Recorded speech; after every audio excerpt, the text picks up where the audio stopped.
চট্টগ্রামে বসবাস করত স্বামী ও রায়হান নামে দুই বন্ধু।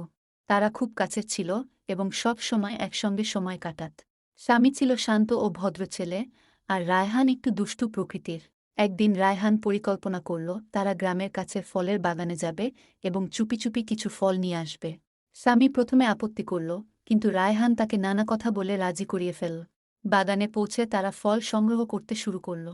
হঠাৎই বাগানের মালিক এসে তাদের ধরে ফেলল। স্বামী খুব লজ্জিত হল এবং বলল, চাচা, আমি আর কখনো এমন কাজ করব না, মালিক।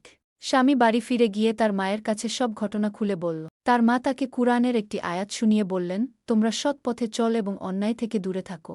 স্বামী সেই দিন থেকে প্রতিজ্ঞা করল সে আর কোনো অন্যায় কাজে লিপ্ত হবে না। পরের দিন রায়হান আবার স্বামীকে একটি দুষ্টুমির কাজে ডাকল, কিন্তু এবার স্বামী দৃঢ় কণ্ঠে বলল, রায়হান, আমরা যা করছি তা ভুল।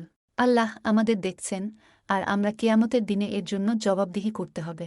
আসো, আমরা ভালো কিছু করি। রায়হান প্রথমে অবাক হল, কিন্তু স্বামীর কথা তার হৃদয় ছুঁয়ে গেল। সে বুঝতে পারল স্বামী ঠিকই বলছে। রায়হানও প্রতিজ্ঞা করল সে সৎ পথে চলবে এবং দুষ্টুমি করবে না। এরপর থেকে দুই বন্ধু মিলে গ্রামের মসজিদে সময় কাটাতে শুরু করল। তারা ছোট শিশুদের কুরআন শেখাতে সাহায্য করত এবং দুঃস্থদের জন্য দান করত। তাদের জীবন পরিবর্তন দেখে গ্রামবাসীও আনন্দিত হল।